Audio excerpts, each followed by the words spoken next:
이경민 신부님은 예, 제가 기억하고 있는 아주 훌륭한 그런 학생 중에 하나였고요. 지금도 그렇게 훌륭하게 하실 거라고 생각이 들고, 또 이경 신부님, 예, 지금 맨 처음에 제가 미국에 강의를 할 때 그때 초청하시고 또 그때도 굉장한 열정과 열의로 저희 수녀원까지 찾아오셔서 저를 섭외하시고 그랬던 기억이 아주 생생한 그런 고마운 분이시고, 시간이 오래 지났음에도 불구하고 역시 같은 열정으로 또 이렇게 하고 계신 것 같아서 생각지도 않게 이렇게 제가 평소에 존경하는 두 분 신부님 이렇게 뵐 수 있어서 저도 굉장히 기쁘게 생각을 하고요.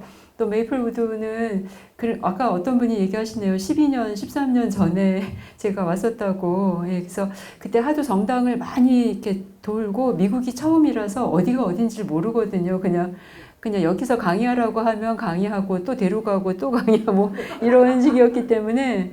근데 메이플우드는 기억이 나는 게 신자분들이 굉장히 많으셨었고 또 정당이 어마어마하게 크더라고요. 그래서 제가 뉴욕 맨하탄 밑에서부터 해서 그 어디죠? 거기 나이아가라 있는 데까지 이렇게 한 달 동안 강의를 했는데, 그때 제가 봤던 본당 중에서는 제일 규모가 컸었다라고 제가 기억을 하고 있었어요. 그래서 메이플우드라고 그래서 너무 반갑기도 하고, 그래서 사실은 요즘에 제가 뭔가 이렇게 그 강의를 하거나 학술적인 활동은 일체 하고 있지를 못합니다. 제가 6년 전부터 저희 총원에 그야말로 그 수녀님들 이렇게 도와드리기 위해서 총원에 들어갔고, 교수는 이제 그만하고 있고요. 그래서 그 사실은 책을 쓰고 강의를 하고 논문을 쓰고 이래야지만 아주 그 풍요로운 내용들이 저절로 나올 수 있는데, 그냥 저는 이제 요즘에 계속 수님들하고 때로는 싸우기도 하고 막 또 저희 수녀원 총원을 짓고 굉장히 건물을 많이 짓고 있어요. 이제 지금 거의 마무리됐는데, 그래서 막 생전하지 않았던 그냥 그런 뭐 땅 보러 다니고 뭐 건물 짓고 뭐 이런 거 하느라고 이제 사실 이런 강의가 조금 생소한 편입니다. 근데 우리 또 어디 계시나요? 그 교육분과 담당하시는 과장님이시죠? 단장님이신가? 예, 아주 치밀하게 아주 1년 전부터 섭외를 하셨어요. 그리고 이제 회장님 이렇게 또 같이 하시고 하셔서 큰 본당이니까 워낙 이렇게 조직적으로 움직이시나 보다.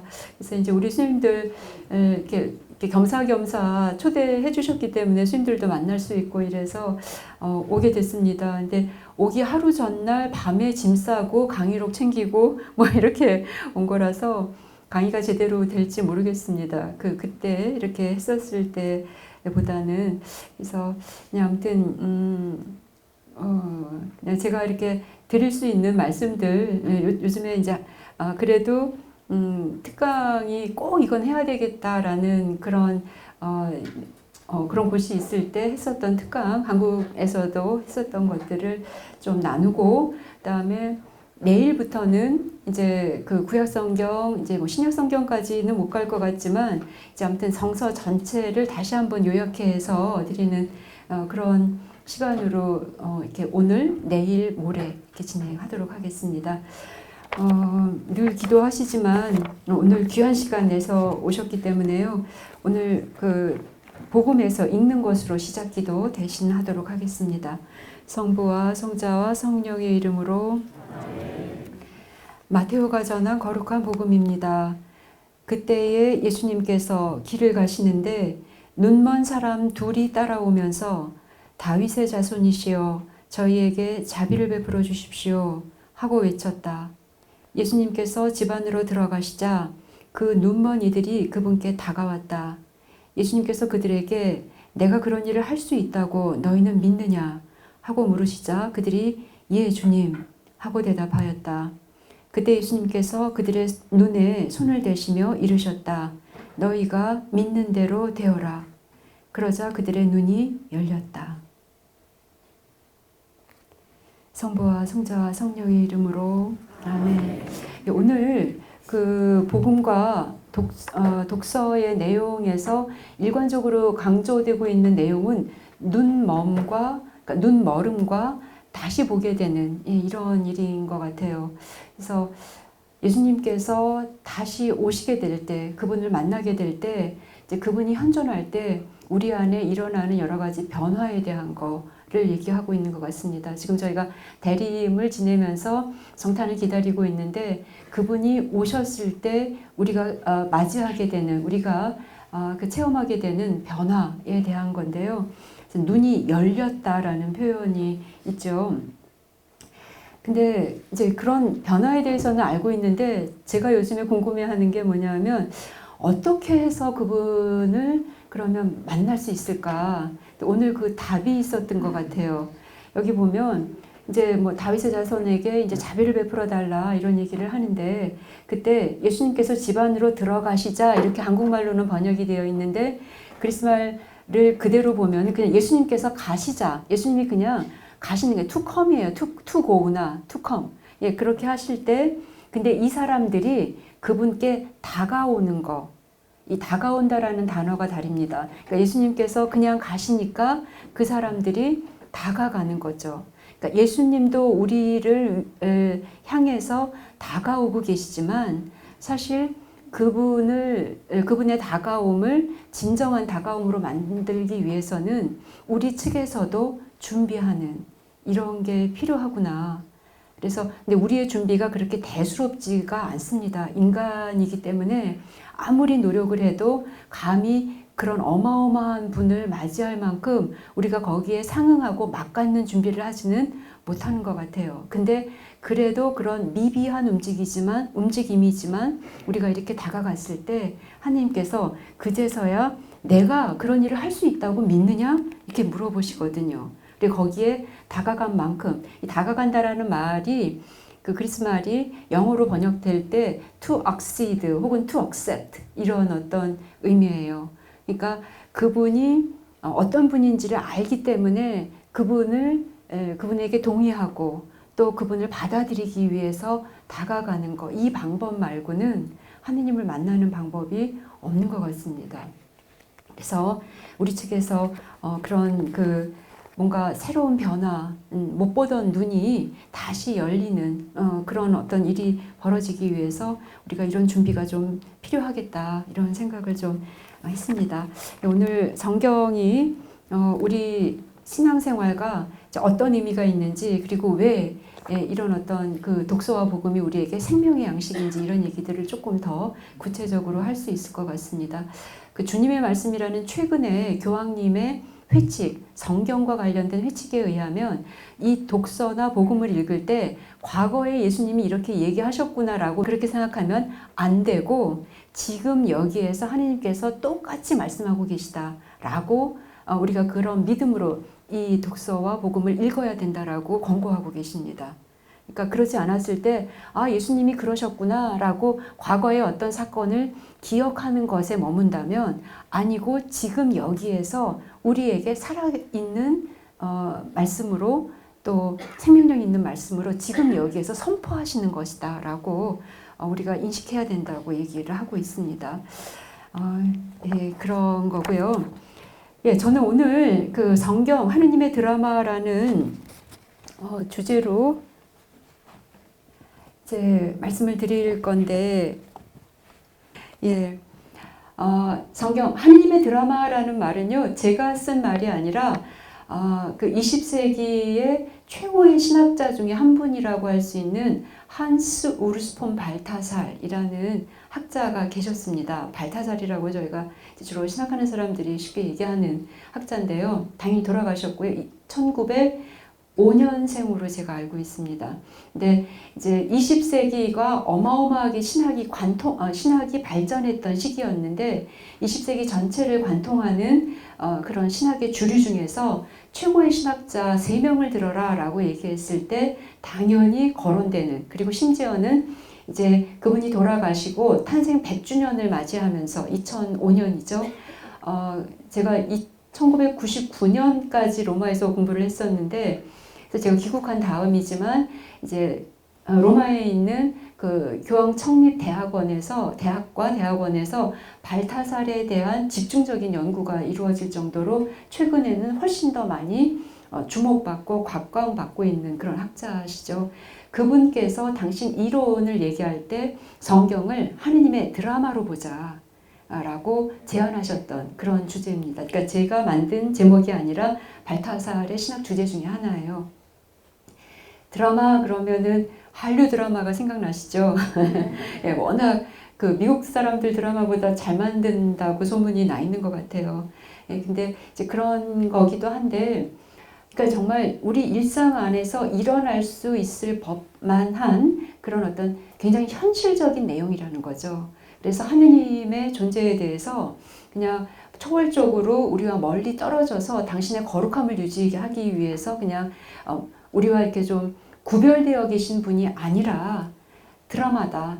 정말 그 뭐라고 할까요? 주인공 A와 B가 서로 엮어가는 이야기가 드라마잖아요. 그래서 실질적으로 하느님과 이스라엘 혹은 새 이스라엘이 어떻게 그 이야기를 엮어가고 있는지 그 엮어가는 이야기를, 스토리를 얘기하고 있는 게 성경이다. 성경을 그렇게 보자 라고 제안하셨던 겁니다. 그래서 그분의 그 주제에서 가져온 제목이었고요. 근데 신앙에 대해서 저희가 한번 볼 필요가 있겠다. 이 발타살의 얘기를 하기 전에 이거는 한국 교회뿐만이 아니라 세계 교회 안에서도 동일하게 일어나고 있는 현상이라고 저는 생각하고 있는데요. 보통 전쟁을 겪고 난 다음에 굉장히 그 시대 정신, 이데올로기가 많이 변하게 되죠. 그래서 서구 사회에서는 1차 세계대전, 2차 세계대전이 끝나면서, 그리고 한국 같은 경우는 이제 6.25 그 전쟁이 끝나면서 이제 사람들이 어떻게 살아가야 될까를 뭐라고 할까요? 거의 종말론적인 체험을 한 이후에 진지하게 물어보게 되죠. 전쟁이라는 거가 종말론적 체험이라고 할 수도 있는 그런 시간들이잖아요. 그래서 이제 그러면서 이제 정말 종교에 이렇게 많은 분들이 관심을 갖고 이제 종교 생활을 하게 되죠. 신앙생활을 하게 되는데 1950년대부터 한 85년도까지라도 볼 수 있을 것 같아요. 많은 분들이 이제 가톨릭 교회가 한국 사회 안에서 굉장히 이제 뭐라고 할까, 고도 성장을 하게 되죠. 굉장히 이제 커지게 되고, 그런데 그냥 성장만 할 뿐만이 아니라 아주 굉장히 고급스러운 그런 다른 종교들에 비해서 이제 비교적 좀 조용하고 좀 점잖고 뭐 이런 어떤 종교 이미지를 가지고 있으면서 이제 고급 브랜드화라는 말이 적절하진 않지만 거의 그런 지경까지 이렇게 갑니다. 그래서 굉장히 성장을 하게 되는데, 그때 많은 분들에게 왜 성당을 다니세요? 이렇게 여쭤보면은 복을 받으려고요. 이런 얘기를 많이 하셨다는 거죠. 왜냐하면 거의 의식주가 굉장히 힘든 그런 상태에서 내가 적어도 3끼는 먹을 수 있어야 되지 않을까. 이제 우리 아이들이 이런 그런 복을 정말 기복이라고 하죠. 혹은 구복이라고 하죠. 복을 바라는 그 마음으로 열심히 기도한 만큼 복을 주실 것이다. 그래서 내가 한 만큼 비례해서 복도 함께 이루어질 것이다. 이런 사고를 가지고 있었던 거예요. 그래서 그게 아무튼 먹는 것들과 또 자기가 안전하게 거주할 장소, 이런 것에 대한 어떤 불안감이 굉장히 절박하게 신앙에 매달리게 했던 그런 시대였다라는 겁니다. 근데 여기서도 나중에 이제 조금 패턴이 바뀌어요. 왜냐하면 이제 어느 정도는 먹는 것 때문에 걱정하지 않는 사회가 된 거죠. 지금 한국에서, 미국은 어떤지 모르겠지만 한국은 너무 많이 먹어서 안 먹으려고 노력하잖아요. 그래서 웬만하면 2끼 먹으려고 하고, 그래서 굉장히 달라지는 어떤 그런 시기에 와 있는 거고, 또 아파트들을 워낙 많이 지으니까, 그리고 어마어마하게 이제 수도권이 커지고 이러면서요. 그래서 지금은 이제 분양이 안 되는 아파트들도 굉장히 많은 거예요. 그리고 웬만하면 다 자녀분들을 대학원생들이 워낙 많고요. 또 심지어는 뭐 이제 박사학위 소지자들도 굉장히 많은 사회가 돼버렸죠. 이러면서는 이제 더 이상 기복에 대해서 그렇게 민감해질 필요가 없는 사회로 전환되게 되는 겁니다. 근데 거기에 또 문제가 되는 건 뭐냐 하면, 저 사람이 분명히 나보다 노력을 안 했음에도 불구하고 복을 더 많이 받은 경우, 그러니까 분명히 내가 훨씬 더 성당 많이 다니고 교무금도 많이 내고 했는데 저쪽이 더 복을 많이 받았을 때, 그런 경우가 굉장히 드물게 생기는 게 아니라 많이 생기죠. 예, 항상 왜냐하면 내가 비교하는 대상은 나보다 조금 괜찮은 대상이니까 이제 그러다 보니까 기복에 대해서 이제 복에 대해서도 뭔가 이게 전부가 아니구나라는 생각을 하게 되는 겁니다. 자, 그러면서 1985년 이후부터 1990년대는요, 대한민국이 아주 1990년대, 2000년대 어마어마하게 발전을 했던 시기예요. 그래서 제가 2000년 1월에 한국에 들어갔는데 한국 사회에 적응이 안 되더라고요. 왜냐하면 그 사이에 그야말로 IT 강국이 돼서 박사 논문을 쓸 때도 교수님하고 이메일이라는 걸 안 하고 직접 찾아가서 수기로 막 이렇게 체크받고 이랬던 시기였는데 한국에 들어가 보니까 엄마 아버지가 전부 다 할머니 할아버지신데도 이메일이고 뭐고 다 너무 잘하시는 거예요. 아니 박사과정 하는 사람도 이게 안 됐던 걸 한국에서는 할머니 할아버지들이 다 하고 애기들은 뭐 말할 것도 없고 그리고 이렇게 텔레비를 보는데 무슨 광고인지를 알 수가 없어요. 그러니까 광고는 제품을 파는 거기 때문에 이게 뭘 파는 건지 굉장히 명시적으로 나와야 되는데 이게 왜 이렇게 불투명하냐 이랬더니 그게 그 광고의 언어를 이해하지 못하는 사람에게만 불투명하지 이해하는 세대에게는 매우 명확하다는 거예요. 그거를 광주 내려가기 전에 서강에서 이제 강사를 했었는데 서강에서는 신방과가 유명하잖아요. 신문방송학과가 거기 교수랑 얘기를 하면서 얘기가 나온 거죠. 그러니까 그 또래의 사람들 그 제품을 이제 구매할 만한 또래들이 있다는 거죠. 그거에 맞추어서 광고 언어가 만들어진대요. 근데 이제 그런 걸 못 따라갔던 거고 아마 교포 오래 이렇게 미국에 계셨던 분들은 정말 한국에서 적응 못 하실 거예요. 아마 지하철도 못 하실 걸요. 그죠? 예. 근데 지금 한국이 그렇습니다. 그러니까 더 이상 이제 의식주에 대한 불안감이 없어진 상태에서 왜 성당을 다니십니까? 이렇게 여쭤보면 한 2010년대까지 지금 이제 저희가 내년에 2020년이잖아요. 2010년대까지 많은 분들의 대답은 뭐였냐면 상처와 치유에 대한 얘기를 많이 하세요. 마음의 평화를 얻기 위해서 성당을 다닌다. 그래서 너무 경쟁 사회가 이제 되다 보고 또 뭐 신자유주의 뭐 이렇게 얘기해가지고 정말 물질 만능이죠. 한국에 맨 처음에 갔을 때 제가 굉장히 경악했던 단어 하나가 있는데 그게 뭐냐면 품절남, 품절여라는 표현이었어요. 그게 뭐냐면 결혼하신 분들은 품절남이에요. 그리고 품절여. 이제 그러니까 상품 가치가 없다는 거죠. 그러니까 이게 인간에 대한 사실은 굉장히 무서운 사회가 돼버린 거예요. 나는 뭐라고 할까 그야말로 우리를 인간 시장으로 보는 거죠. 시장 안에서 부가가치를 낼 수 없는 존재로 이제 제껴지는 게 이제 결혼이라는 어떤 이런 것으로 말들을 기가 막히게 만들어내는데 지금 뭐 그런 거는 엄청 많은데 다 이제 모르죠. 제가 몰라서 이제 그런 상황인데요. 이제 이렇게 오히려 고도 사회가 되고 이제 고도로 성장하는 사회가 되고 고학력 사회가 됨에도 불구하고 오히려 우리들 안에서 남아있는 현상은 비인간화. 그러니까 인간이 인간을 굉장히 인격의 품위를 이렇게 스스로 폄하하거나 없게 한 절하해버리는 이런 상태에서 당연히 공부를 많이 하고 남들이 봤을 땐 굉장히 복을 많이 받은 사람임에도 불구하고 굉장히 많은 상처를 가지고 있는 이제 이런 경우가 많더라는 거죠. 그런데 성당에 가서 보면은 이제 그렇게 경쟁 안 해도 되고 이제 뭔가 분위기만으로도 굉장히 기분이 이렇게 좀 안정이 되는 그런 느낌을 받으셨던 것 같아요. 그래서 정보모 신부님이 이제 이런 거를 정확하게 캐치를 하시고 조그만 책을 쓰시죠. 상처와 용서인가. 그래서 그 책이 이제 어마어마하게 팔릴 정도로 당신은 왜 성당을 다니시냐 하면 내 마음의 평화를 위해서 성당이 뭐라고 할까요? 그런 치유의 도구 이런 걸로 좀 사용이 됐던 것 같습니다. 근데 그러다 보니까 나오는 문제는 뭐냐면 성당이 일종의 고급 힐링 센터처럼 돼버리는 거예요. 힐링이라는 말이 대세가 되면서 뭔가 세라피, 뭐 힐링, 뭐 이런 말들이 성당 안에서도 이루어지는 그래서 뭔가 명상의 장소처럼 전락할 수도 있는 거죠. 그거는 어디 우리 뭐 아파트 지역 내부에 있는 어디 아로마 테라피 이런 데 가도 충분히 하는 거거든요. 고급스럽게 분위기를 만들 수 있는 건데 도대체 뭐가 다른가, 이런 것들을 2000년이 넘어서면서 마음의 평화라는 것에 대해서도 새롭게 인식하는 시기에 진입했다라고 이제 생각합니다. 그래서 2010년도부터는요, 이제 더 이상 힐링, 뭐 마음의 평화 이런 말보다 훨씬 더 많이 부각되고 있는 단어는 저는 새복음화라고 생각을 합니다. 왜냐하면요, 이제 어떤 문제 때문에 어쨌든 그래서 영성 지도도 받고 뭐 상담 심리도 하고 이래가지고 자기 상처가 치유가 됐어요. 근데 문제는 뭐냐면 이례적으로 치유됐을 때 또 다른 문제가, 비슷한 문제가 다시 나한테 도전으로 온다거나 이랬을 때 치유가 됐음에도 불구하고 나는 다시 상처를 입잖아요.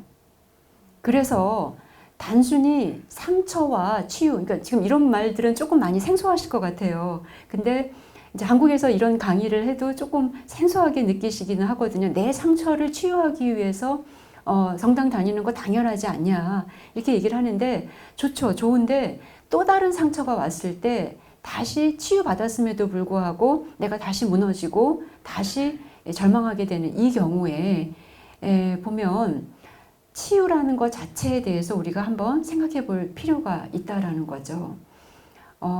그래서 어쩌면 우리에게 필요한 것은 치유가 아니라 변화일 수 있습니다. 똑같은 상처를 다시 내가 받는다 하더라도 그게 나에게 상처로 되지 않고 그게 아무렇지도 않게 될 만큼의 성숙과 변화, 성장, 이런 것들이 필요하고 그것을 이제 구원이라고 본다는 거예요. 정서에 보면 샬롬이라는 그 히브리 말 잘 아시죠? 평화라는 뜻인데요. 이게 단순히 내가 지금 엄청 상처를 입고 전쟁을 하고 이랬는데 지금 어떤 부분 때문에 마음에 좀 평화를 얻었으니까 참 좋다. 그래서 이제 잠정적으로 나는 이제 좀 편안하다. 이렇게 생각하시면서 평화라는 말을 쓰시는데 원래 샬롬이라는 말은 어떤 도전과 전쟁 중에서 내가 뭔가 이렇게 그걸 이기거나 극복하거나 뭐 이래서 지금 전쟁을 중단하게끔 뭔가 조정하고 협력하는 혹은 이렇게 뭔가 그럴까요? 이렇게 좀 잠정적으로 뭔가를 조절하는 이런 것이 평화가 아니라는 거죠. 유엔이나 어디 뭐 이런 국제 평화 조직 기구들이 있잖아요. 이 사람들이 서로를 뭔가 조정해 가지고 우리 이제 싸움을 좀 그만두자, 모두에게 상처를 주는 이 싸움을 그만두자라고 하면서 나오는 것이 샬롬의 기본적 개념이 아니에요. 샬롬의 기본적 개념은 싸움을 하지 않는 상태 맞는데요. 왜 싸움을 안 하냐 하면 내 안에서 충만하게 어떤 부분이 너무나 충만하게 채워져서 옆에서 아무리 시비를 걸고 전쟁을 걸고 딴지를 걸어도 내가 거기에 반응하지 않을 만큼의 마음의 충만함이 있는 거. 아무리 나를 모함하고 나를 분노케 하고 나를 막 그래서 이제 뭐라고 할까요? 이제 아무튼 시비를 걸잖아요. 그래서 이제 내가 참고 참았다가 터지는 게 분노거든요. 그래서 어떤 의미에서 보면은 분노와 상처는 참고 노력했다라는 증거일 수 있어요. 근데 참고 노력해봤자 하느님이 아니기 때문에 우리는 완벽하게 평화를 유지할 수가 없거든요. 그래서 우리에게 필요한 것은 정치적 전략이나 아니면 너와 나 사이의 어떤 협정이 아니고 인간이기 때문에 아무리 노력해도 한계가 있어요. 반드시 하느님께서 오셔야지만 가능해지는, 하느님으로부터 받아야지만 가능해지는 지점이 있다는 거죠. 이 성탄도 마찬가지예요. 구약 내내 율법을 통해서 모세오경이죠. 예언자를 통해서 예언서죠. 역사의 모든 어떤 그 역사의 흐름들을 통해서 계속해서 하느님이 우리와 함께 계시고 또 우리가 노력하는, 이제 그래서 구원에 다다르려고 하는 이런 노력들을 꾸준히 해왔던 거예요. 근데 구약 내내 이제 이스라엘이 정말 그 몇천 년 동안의 그 뭐라고 할까요? 이제 끈질긴 노력이었죠. 근데 그 노력 끝에 얻은 것은 구원의 완성이 아니라 인간의 힘으로는 구원될 수 없구나라는 깨달음이었었어요. 그리고 이게 지혜고 이게 회개예요. 내가 노력하려고 해서 되는 것이 아니었구나. 그래서 반드시 그분께서 오셔야지만 하겠구나. 라는 것이 메시아 대망 사상과 연결되는 것이고, 이 대망이 이제 역사의 절정에 다다랐을 때 이루어지는 신비로운 하느님의 사건이 강생, 육화, 인카네이션인 거죠. 성탄인 거죠. 예, 그래서 결국 그 샬롬이라는 거는요, 내 안에, 그러니까 여기서도 이제 중요한 거는요, 그 충만하게 들어간다 이런 말씀을 드렸는데, 이거는 내가 어떤 너가 내 말을 잘 들어주면은 내가 기쁘니까 나 참 행복해, 그러니 나 충만해, 예, 이런 것과 또 약간 다릅니다. 왜냐하면 성경에 보면 행복과 축복이 있어요. 다 복이에요. 축복, 행복. 근데 행복은 오래가지 못합니다. 언제든지 불행할 수밖에 없는, 행복한 만큼 오히려 불행을 대비할 수 있어야만 하는, 우리 경험 안에서 보면 이제 이런 어떤 한정적인 특성을 갖고 있는데, 왜냐하면 행복은 인간들 사이 안에서 이루어지기 때문에 그래요. 너가 내 말을 잘 들어주면, 내가 이것을 성취하면, 이런 건데, 축복은 하느님으로부터 온다라는 특징을 가지고 있습니다. 인간으로부터 오는 게 행복이라면 축복은 하느님으로부터 와요. 그래서 하느님으로부터 왔을 때만 단순히 지금 행복하지만 언제 불행해질지도 모르는 이런 불안감에서 완전히 해방되는 복은 축복밖에 없습니다. 행복해지려고 노력할 게 아니라 축복을 받는 것이 굉장히 중요한 상태인 거죠. 그래서 우리 주변에 어떤 이루어지는 어떤 그런 여러 가지 성취감과 그다지 성취한 게 없다 하더라도 하느님의 존재 때문에 내 안에 들어오는 그런 충만함, 이게 이제 샬롬이에요. 그래서 우리 아들이 만약에 서울대를 가면 난 행복할 거야, 이게 아니라 못 갔음에도 불구하고 나는 더 많은 걸 얻고 우리 아들이 그런 걸 더 얻고 이래서 나는 훨씬 더 충만해, 이러면 축복이에요. 서울대를 못 갔음에도 불구하고. 그래서 행복하기 위해서 내가 받았던 불행하기 때문에 받았던 상처, 치유, 이런 것에서 우리가 좀 더 깊이 들어갈 필요가 있다라는 거고, 그래서 그런 변화는요, 어쩌면 치유에 연연하기보단, 왜냐하면 치유에 연연했을 때 내가 상처가 이렇게 흔적만, 흉터만 남고 이제 아프지 않잖아요. 이랬을 때 또다시 언제든지 우리는 그 칼을 꼽힐 마음 안에 비수가 꼽힐 일들은 늘 죽을 때까지 있는 거잖아요. 근데 그래서 오히려 필요한 거는 칼이 꼽힌 것을 빼내려고 노력하는 것보다 칼을 그냥 꼽아두고 있는 거. 근데 그 안에서 발효되고 곪고 골마 터져서 결국에는 새로운 존재로 변화되는 것. 예, 이게 어쩌면 더 필요할 수 있습니다. 그리고 진정한 성장은, 성숙은 이런 걸 통해서 이루어지는 것 같아요. 그래서 칼 꼽힌 마음을 빼는 것이 치유라면, 진정한 변화는 그냥 늘 칼 꼽힌 상태에 있다 하더라도 거기에서 온전히 하느님만으로 내가 정화되고 단련되어서 새로운 존재로 변화되는 것, 이런 거라고 볼 수 있고, 그래서 더 이상 만약에 뭐 영성지도, 영신지도 이런 거 많이 받으시잖아요. 그래서 유명한 신부님들, 수녀님들 쫓아다니시고, 그런데 여기서도 지도가 잘 되려면 하느님께로 무엇이든지 하느님과 연결되게끔 지도하셔야지, 만약에 내가 보기에는 이런 것 같아요, 이러면은 그냥 상담에 불과하지 그게 어떻게 영신지도가 되겠어요. 그래서 아무튼 우리가 좀 더 나아지려고 하는 노력은 필요하지만 모든 것의 센터에 하느님을 두는 것, 이게 없으면 신앙도 없구나, 이런 것들을 한 1990년대부터 이제 2010년대까지는 우리가 알아들었다고 생각이 드는 거고요. 2010년대부터는 이제 새 복음화라는 말을 쓰는데, 복음화라는 말이 그 전에도 있었어요. 그래서 이제 바오로 6세, 요한 바오로 2세까지도 그런 부분이 좀 있죠. 그래서 복음화 그러면 하느님 모르는 사람들한테 가두 선교하고 일일이 찾아다니고 이래서 정당 오게끔 하는 거, 그죠? 그래서 교회의 외연을 확장하는 거, 그러니까 신자 수를 훨씬 더 많이 늘리고 교회를 확장시키고 이런 것들을 복음화다라고 생각하던 시절이 있었습니다. 그래서 그 복음화라는 개념과 차별화를 두기 위해서 새 복음화라는 단어를 쓰기 시작하는 거죠. 이제 교회는. 근데 이건 뭐냐 하면요. 그야말로 복음화의 대상이 하느님을 모르는 뭐 불교신자나 무신론자들 이런 사람들이 아니라 복음화의 대상은 바로 나 자신이다. 내가 복음이 되는 것이 복음한 거예요. 복음화, 그러니까 될 화자를 쓰는 거죠. 그래서 복음화의 첫 번째 대상은 그 자기 자신인 겁니다.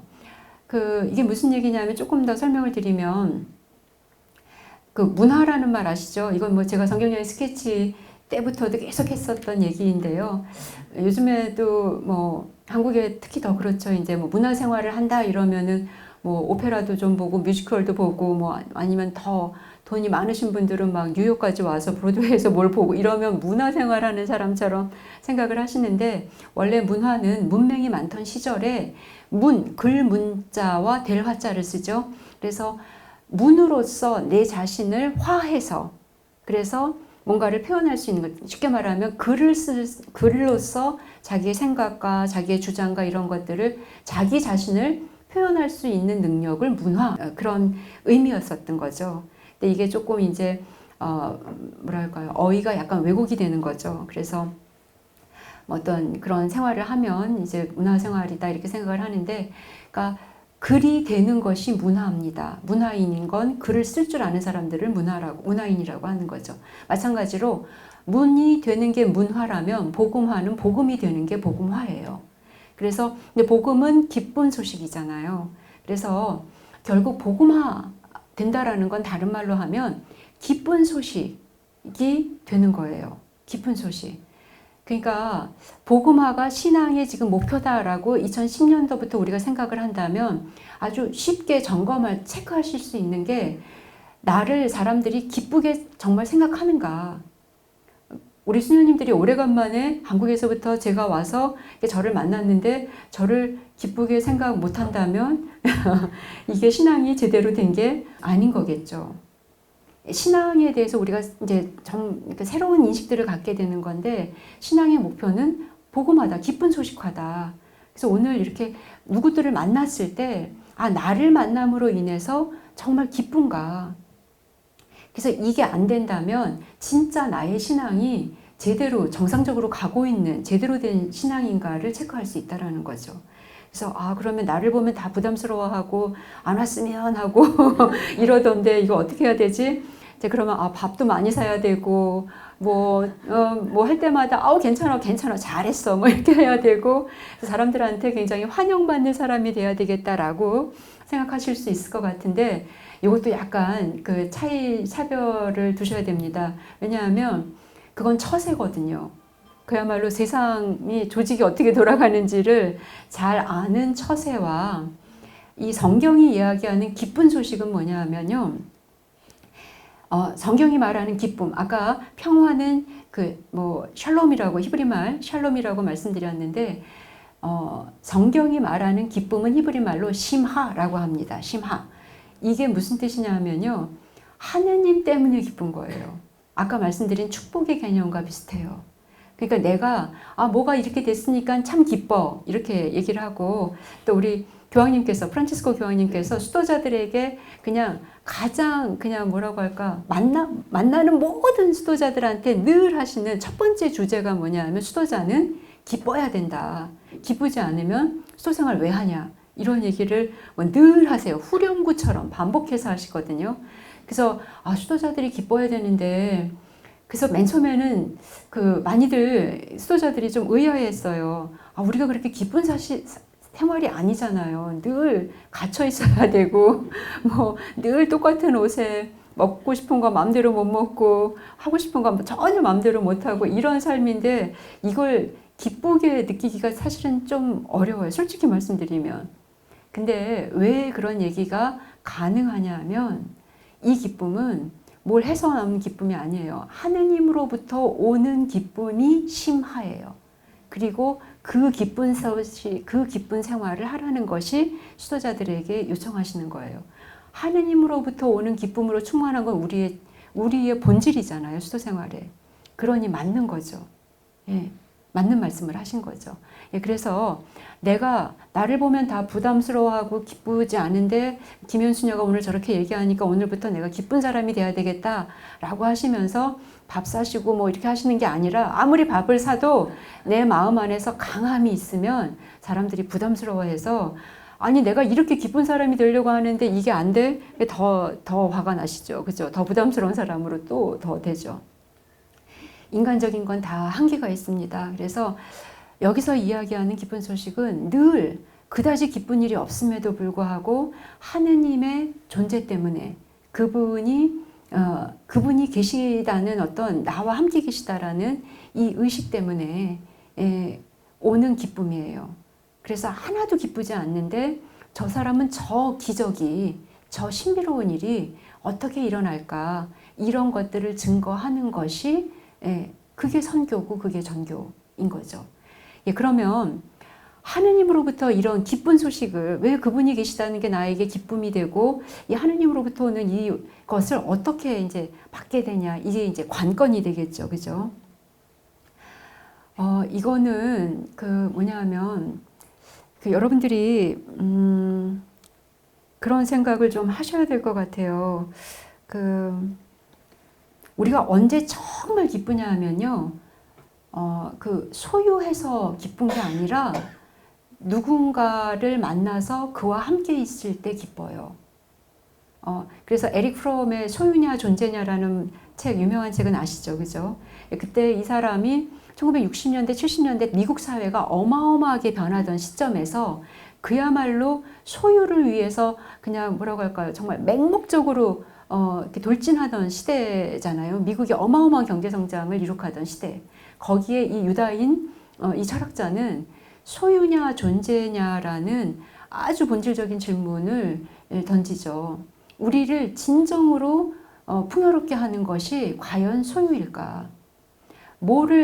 여러분들 만약에 내가 어떤 걸 꼭 갖고 싶을 때, 아니 50평짜리 아파트를 갖고 싶을 때, 아니면은 뭐 박사학위를 갖고 싶을 때, 아니면은 승진이라는 어떤 이런 프로모션이라는 거를 갖고 싶을 때, 아니면은 그냥 말도 안 되는 거지만 아무튼 요딴만한 그 1,000만 원짜리 가방을 갖고 싶을 때, 소유 했을 때 다들 느끼실 거예요, 아마. 한 3일 기쁘죠. 그 다음부터는 남들도 다 50평 살던데 뭐 이렇게 되는 거예요. 그러니까 내가 비교하는 대상이 금세 이제 달라지는 거죠. 근데 이렇게 만들어진 게 인간인 거예요.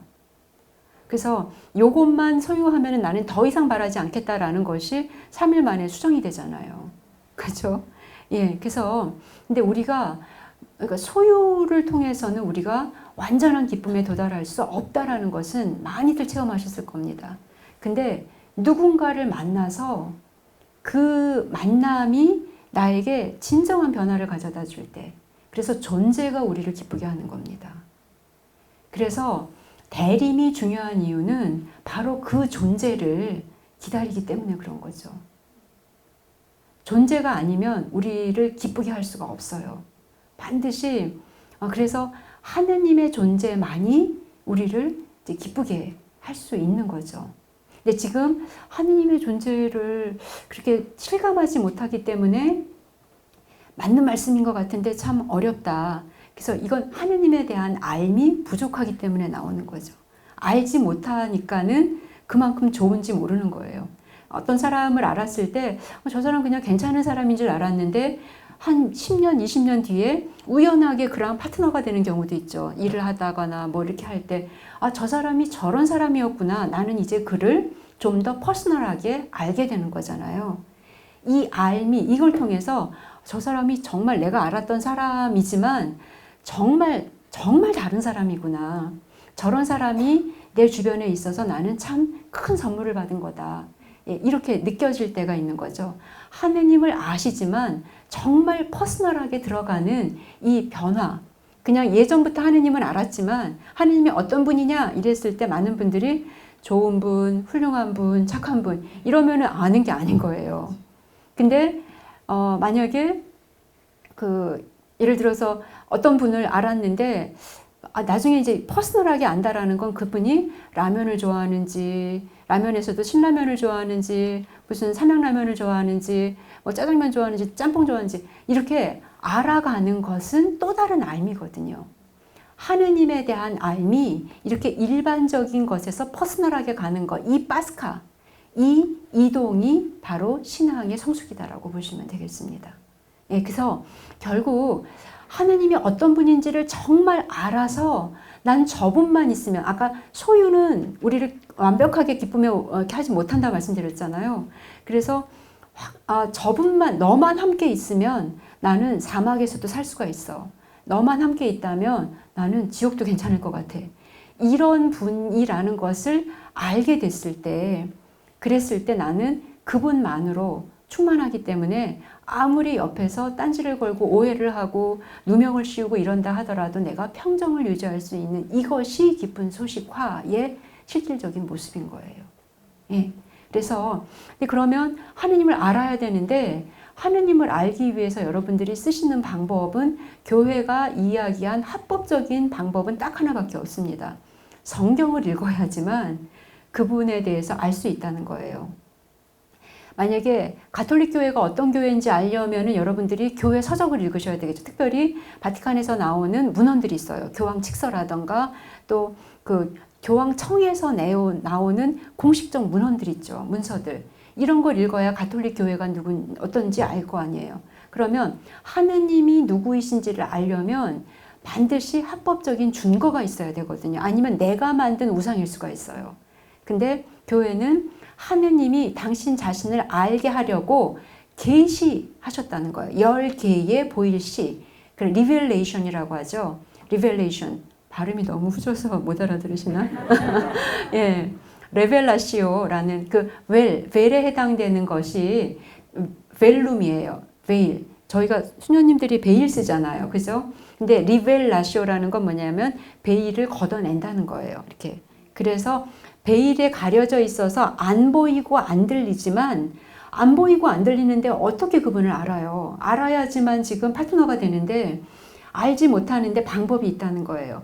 레벨라시오, 즉 계시를 통해서, 계시가 즉 성경이라는 계시를 통해서 베일이 벗겨질 수 있다는 거죠. 그래서 하느님을 알려면, 그분이 어떤 분인지를 알려면 성경을 읽을 수밖에 없다는 겁니다. 근데 그분을 제대로 알아서 내가 정말 사랑하고 존경하고 믿게 되었을 때, 그때 일어나는 그 신비로운 일이 뭐냐 하면 그 화면의 아래 부분에 있는 거죠. 말씀이 사람이 되시어 우리 가운데 계시는 일이 벌어집니다. 이게 뭐냐면 저는 그래서 강의를 그때 메이플우드 13년 전에 왔을 때도 이런 얘기를 하면서도 말씀이 사람이 된다는 게 뭐지? 그런 거에 대해서 잘 모르는 상태에서 강의를 했었던 것 같아요. 그리고 그런 경우는 참 많은 것 같아요. 근데 이제 공부를 아예 접고 이제 이렇게 정말 현장 안에서 이제 수녀님들과 한국 교회를 진짜 만났던 거죠. 이제 그전에는 그냥 제가 만나는 사람들이 주로 뭐 교수들이나 학자들이나 아니면 책이나 이 정도인데, 이제는 그야말로 현장 안에서 수녀님들이 어떤 생활을 하시는지, 신부님들이 어떠신지, 신자들이 어떤지, 한국 사회가 어떤지 이제 보게 되는 시간들인데요, 요즘이.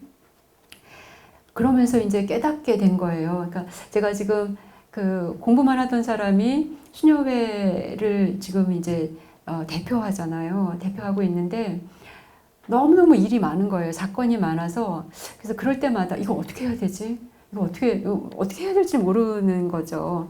그럴 때마다 머릿속에 생각나는 게 수녀회의 설립자, 그러니까 설립자 신부님이 계신데 돌아가셨지만 이 수도회를 설립하실 때 그런 어떤 뭐랄까 아무튼 메이저에, 그야말로 가장 메이저에 계셨던 분이시기 때문에, 그러면 설립자 신부님이 어떻게 결정하셨을까, 그거대로 내가 가야 되는 게 맞겠다고 생각을 하죠. 그래서 이렇게 많이 보는 게 설립자 신부님이 쓰셨던 강론지, 무슨 편지, 이런 것들, 기록들이 있어요.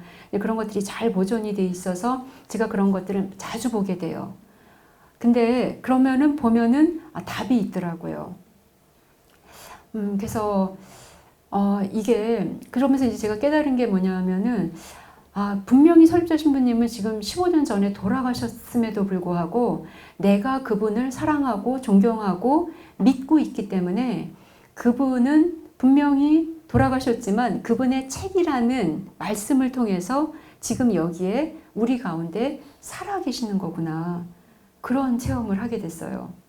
그리고 또 이제 우리 아버지도 이제 한 5년 전에 돌아가셨는데 우리 아버지는 뭐 이렇게 그런 글 이런 게 있을 리가 없죠. 그죠? 아빠들이 뭐 이렇게 뭐 쓰겠어요. 근데 수녀원 들어와서 제가 막 분심할 때 그때 편지를 쓰신 적이 있으세요. 그리고 딱 한 번은 또 카드 간단하게 뭐 밥 잘 먹고 뭐 어쩌고 이렇게 해서 잘 살거라. 그러니까 수녀님들 말씀 잘 듣고 뭐 이런 거 그렇게 딱 2개가 있는데 역시 그것도 제가 아버지에 대한 사랑과 존경, 그다음에 믿음 이런 것만 분명하다면 분명히 돌아가셨는데 그분은 여전히 그 글을 통해서 편지와 카드, 간단한 말이지만 그걸 통해서 지금 여기에 살아계시는 거더라고요.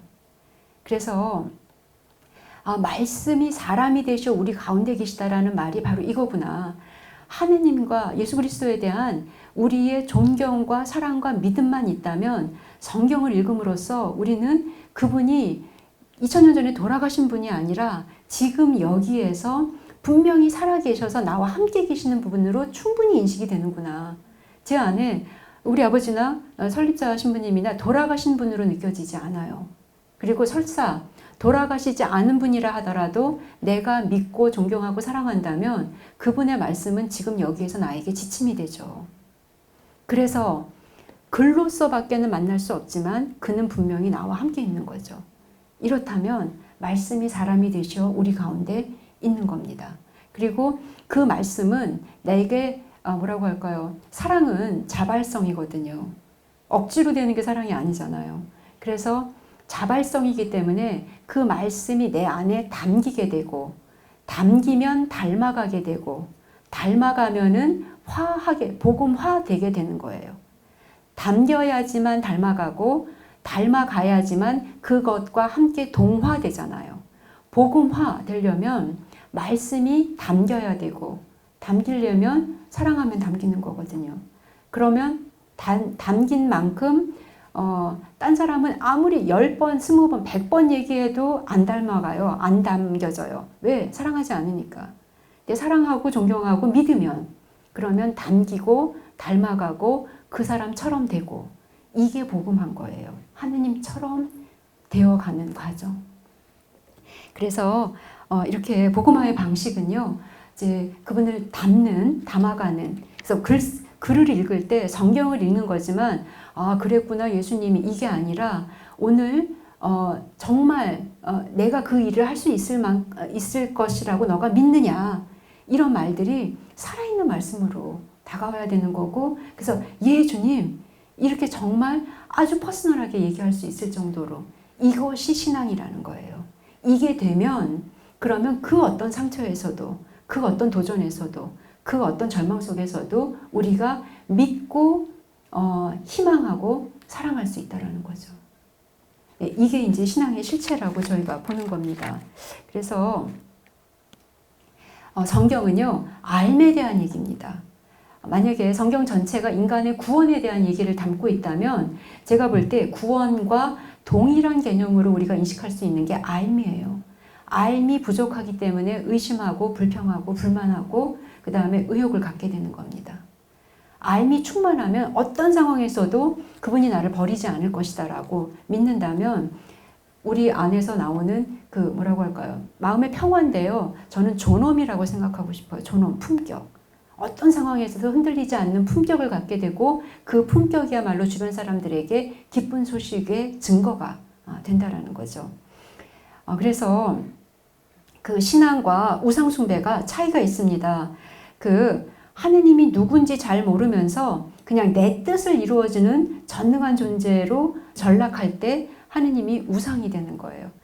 여러분들 그 뭐라고 할까요?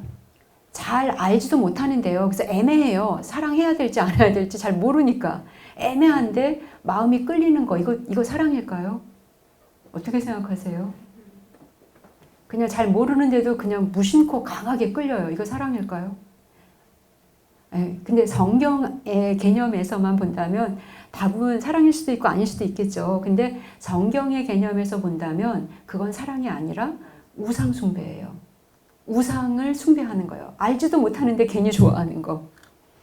그래서 이런 경우에 우상의 특징은 뭐냐면요. 잘 몰라도 돼요. 전능하기만 하면 돼요. 왜냐하면 내가 원하는 거를 해주는 전능한 신이면 전능한 존재면 된다는 거죠. 여기에서는 어떤 커뮤니케이션이 필요 없는 거예요. 내가 빌어서 우상한테 빌었는데 그가 전능해서 모든 걸 다 이루어주면 이제 된다는 거죠. 근데 그런 것들을 잃어버리거나 또 다른 욕심에 더 많은 걸 또 청하게 된다거나 이런 한계 때문에 진정한 신이라고 할 수 없는 겁니다. 그래서 기복이나 구복 같은 것이 되는 거고요. 그래서 성서는 애매한 거는 사랑이 아닌 거예요. 하느님은 분명하게 알려주셨다라는 거죠. 그래서 얼마나 그분이 이제 우리에게 내가 어떤 존재인지를 너희는 나를 알아라 라고 얘기하셨는지를 그것에 대한 것을 신학적으로 논리적으로 어렵게 풀어가는 게 신학입니다. 얼마나 그분이 어떤 분인지를 우리한테 얼마나 알려줬는지. 예. 그래서 이제 알미 굉장히 중요한 거라는 거고요. 그래서 야훼신앙, 구약의 야훼신앙의 시작은 뭐냐면 처음부터 기복, 구복과는 차이를 두면서 시작된 신관입니다. 제대로 된 알을 전제로 하기 때문에 인격신이에요. 그러니까 우상이나 그런 자연숭배 뭐 이런 것들은요. 몰라도 빌기만 하면 되는 건데 아니라는 거. 하느님은 인격신입니다. 그냥 자연신이 아니고 우상이 아니고 정말 살아있는 존재로서의 인격신이라는 거고요. 그래서 구약 성경에 가장 중요한 책을 제일 중요한 책 하나만 들어라 이러면 당연히 탈출기입니다. 왜냐하면 그때 탈출을 통해서 하느님이 어떤 분인지를 알게 되었기 때문이에요. 그래서 탈출기에서 가장 중요한 부분은 그 홍해가 쫙 갈라지는 거 이게 아니고 내가 주님임을 알게 되리라 이 말이요. 후렴구처럼 나와요. 그래서 이걸 인지공식이다 라고 얘기하는데 내가 주님이라는 말 뭐 영어로 발음이 로드가 아니대요. 로드라고 그거던데요. 알 발음이 뒤에 있던데 아무튼 내가 주인님이라는 한국말의 약자잖아요. 주님. 예. 그래서 내가 주인이다. 내가 모든 것을 다 관장하고 있고 그리고 이 고대 근동 안에서 주인의 특징은 뭐냐 하면 모든 종들의 모든 것을 다 보장해 줘야 되잖아요. 다 스폰서가 돼야 되는 거죠. 먹여주고 재워주고 보호해주고. 예, 그래서 내가 주님임을 알게 되리라고. 그래서 탈출기의 가장 중요한 핵심은 탈출이 아니라 알미예요. 탈출시켜 주시는 분이시고 탈출한 이후에도 보호해 주시는 분이시고 그래서 아무것도 없는 데서 만나를 내려주시고 바위를 깨쳐가지고 물을 주시고 메추라기를 보내주시고 그래서 내가 그런 존재임을 알게 하는 거고요. 이 알미 충만하게 이루어졌을 때 그때 이루어지는 게 계약입니다. 신앙에서 계약을 맺죠. 계약을 맺을 때 반드시 중요한 거는 파트너에 대한 알미잖아요. 잘 알지도 못하는데 계약 맺으면 안 되죠. 그래서 하느님과 이스라엘이 계약을 맺는데 신앙에서 계약을 맺는데 그 전에 그분이 어떤 분인지를 알게 하는 사건 중에 하나로 들어가는 게 탈출 사건이에요. 10가지 재앙을 어마어마한 재앙을 내리시고 이스라엘을 빼내시고 이런 것들은 그분이 어떤 분인지를 알게 하는 그래서 안심하고 이제 파트너가 되는 겁니다. 그래서 몇 가지를 읽어보면요. 구약 성서의 탈출기 아주 그 초반부에 해당되죠. 거기에 보면 하느님께서 어떤 분인지를 알려주시는데 그들의 신음소리를 들으시는 분, 아브라함과 이삭과 야곱과 맺으신 당신의 계약을 기억하시는 분. 계약을 맺었으면 그냥 공수표 날리시는 분이 아니라 계약을 기억한다는 분, 기억하시는 분이라는 거고 하느님께서는 이스라엘 자손들을 살펴보시고 그리고 그 처지를 아시는 분이라는 거예요. 모든 것을 들으시고 기억하시고 살펴보시고 아시고 탈출기 3장에서도 나는 이집트에 있는 내 백성이 겪는 고난을 똑똑히 보았다. 똑똑히 보았다는 거고 직업 감독들 때문에 울부짖는 그들의 소리를 들었다. 정녕 나는 그들의 고통을 알고 있다. 그냥 모든 것 안에서 아주 퍼스널하게 정말 누구보다도 생각보다 우리가 생각하는 것보다 훨씬 더 가까이 보시고 엄마하고 아들, 딸들 안에서도 이루어지지 않는 커뮤니케이션을 훨씬 더 분명하게 하시는 그런 분이라는 거고요. 호세아서 6장 같은 경우에는 그러니 주님을 알자, 주님을 알도록 힘쓰자. 그분의 오심은 새벽처럼 어김이 없다. 정녕 내가 바라는 것은 희생제물이 아니라 신의다. 번제물이 아니라 하느님을 아는 예지다. 이렇게 얘기하는데 이건 뭐냐 하면 하느님이 그렇게 우리의 모든 것을 알고 계시다라는 것을 우리가 알아들이자 이거예요. 그리고 이게 바로 신앙이라는 거예요. 모든 것을 알고 계셔서 그런 모든 것이 다 그분 안에서 근데 모든 것의 창조주시며 역사의 주인이신 그분께서 알고 계시니 그 알고 계시다라는 것을 우리가 그분이 우리를 알고 계시다라는 걸 우리가 또한 알아들이자. 이게 우리가 보여드려야 될 신앙이라고 얘기를 하는 거죠. 그분의 오심은 새벽처럼 어김이 없다라는 거예요. 어김이 없고 그래서 번제물이나 희생제물보다 훨씬 중요한 것은 하느님을 아는 예지다.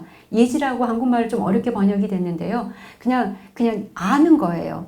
히브리말 야다라는 동사를 쓰는데요. 그냥 하느님이 정말 원하시는 거는 내가 그런 존재라는 걸 니네들이 알아달라. 내가 너희를 알고 있다라는 거를 니네들이 알아달라. 상호 알매에 대한 얘기죠. 그런 거고 시편 139편 이거 뭐 제가 굉장히 중요하게 여기는 시편 중에 하나인데요. 주님, 당신께서는 저를 살펴보시어 아십니다. 제가 앉거나 서거나 당신께서는 아시고 제 생각을 멀리서도 알아채십니다. 제가 길을 가도 누워 있어도 당신께서는 헤아리시고 당신께는 저의 모든 길이 익숙합니다. 정녕 말이 제 혀에 오르기도 전에 주님 이미 당신께서는 모두 아십니다. 이거예요. 뭐냐 하면 기도를 얘기할 때 반드시 거론해야 되는 본문인데요. 우리가 기도 그러면은 주님 뭐를 해주세요. 뭐를 해주세요. 주님 저가 이렇게 힘듭니다. 주님 뭐가 말씀을 많이 하시려고 하시는데요. 혀 끝에 내 말이 오르기도 전에 이미 다 알고 계신다는 거잖아요. 말할 필요가 없다는 거예요. 오히려 알고 계시기 때문에 기도는 경청하는 겁니다. 이미 모든 걸 알고 계시는 주님 얘기하세요. 제가 듣겠습니다. 이런 거지. 그래서 그 기도 중에 가장 하느님께서 가르쳐 주신 가장 아름다운 기도 주님의 기도잖아요. 주님의 기도에서는 핵심은 뭐냐면 하느님의 뜻이 하늘에서와 같이 땅에서도 이루어지는 거거든요. 근데 이거는 우리가 기도 안 해도 하느님이라서 저절로 이루어져요. 하늘에서와 같이 땅에서도 이루어지는데 이 말은 뭐냐 하면 당신의 뜻이 제 안에서 이루어지기를 기도하는 거예요. 저는 이거를 하기가 어렵지만 당신이 원하시는 것이 그거라면 하느님의 뜻을 제가 받아들이도록 하느님의 뜻이 제 안에서 이루어지도록 제가 기도하는 거지. 예, 그렇습니다. 우리가 뭔가를 막 요구해서 그걸 들어주시는 하느님으로, 그러니까 우리 행복의 도구로 전락시킬 수 없는 분이라는 거죠. 예. 그래서 그 기도에 대해서 굉장히 중요하고 욥기도 뭐 시서와지에서라는 부분 공부할 때 욥기에 대한 얘기를 하게 되겠는데요. 여기서도 당신에 대해서 귀로만 들어왔더니 근데 공동 번역에서는 소문으로만 들었다라고 표현을 오히려 더 잘 번역이 된 것 같은데, 근데 중요한 건 이제 제 눈이 당신을 배웠습니다. 당신을 만나는 거예요. 퍼스널한 관계. 우리가 그래서 하느님에 대한 인격적 만남, 인격신 뭐 이런 얘기를 많이 하는데 딴 게 아니라 정말 살아계신 분이구나 라는, 내가 저 사람이 어떤 사람인지를 진짜 내가 이제야 제가 당신을 배웠습니다. 그 사람을 만났구나. 이렇게 될 수 있도록 이제 그분은 계속해서 우리를 인도하고 계시다라는 거죠. 그리고 특별히 욥기 같은 경우는 이제 이런 일이 언제 벌어지냐, 이제 고통 중에서 이루어지죠. 극도의 고통 중에서. 그래서 결국 그 고통을 다 아시고 하느님께서 오히려 고통을 제한한 사람처럼, 왜냐하면 욥이 너무너무 훌륭한 사람이라서 뭐라고 할까, 자식들이 말을 잘 안 들으니까 자식들을 대신해서 미리 제사를 바칠 정도로 너무나 훌륭한 신앙인이죠. 근데 그냥 신앙인이 되는 것과 하느님과 깊은 관계에 들어가는 진짜 신앙을 사는 것과는 또 달라요. 그래서 바른 생활을 하는 것과 이걸 그래서 우리가 도덕적 감수성과 영적 감수성이라고 해요. 욥은 이미 도덕적 감수성은 100점 만점에 그냥 뭐 이거는 뭐 120점이죠. 예. 아주 그런 사람인데 도덕적 감수성이 우리를 구원으로 이끌지는 못하는 거예요. 신앙은 뭐냐 하면 우리 모든 것 안에서 인격적으로 살아계시는 그분을 관계를 맺고 그분의 뜻을 내 안에서 이룩하는 행위가 신앙의 행위거든요. 신앙이 딴 게 아니라 하느님의 뜻을 나의 모든 일상 안에서 하느님의 뜻을 읽어낼 줄 아는 능력이 은총이고 그게 신앙이에요. 그러기 위해서 이제 그런 상황에서 단순히 도덕적 감수성이 영적 감수성으로 옮아가는 파스카의 과정을 얘기하고 있는 책이 욥기예요. 욥은 이미 훌륭한 사람이지만 진짜 하느님의 사람이 되기 위해서 훌륭한 사람과 하느님의 사람은 다른 거거든요. 그래서 하느님의 사람이 되기 위해서 하느님께서 고통을 제한하시고 그래서 고통이 죄의 벌이 아니라 하느님을 만나는 은총의 자리고 지혜를 만나는 지혜문학적 교실이다라고 주장하는 게 욥기의 핵심이죠. 근데 그 고통 속에서 이제 하느님을 소문으로만 들었는데 직접 배웠습니다. 알게 됐다라는 얘기예요. 그래서 이렇게 하느님은 끊임없이 당신을 알려주셨고 그 하느님이 어떤 분인지를 아는 것이 신앙의 과제며 은총이다라고 할 수 있다는 거죠. 한 10분 정도 쉬고요. 지금이 15분에 다시 시작하도록 하겠습니다.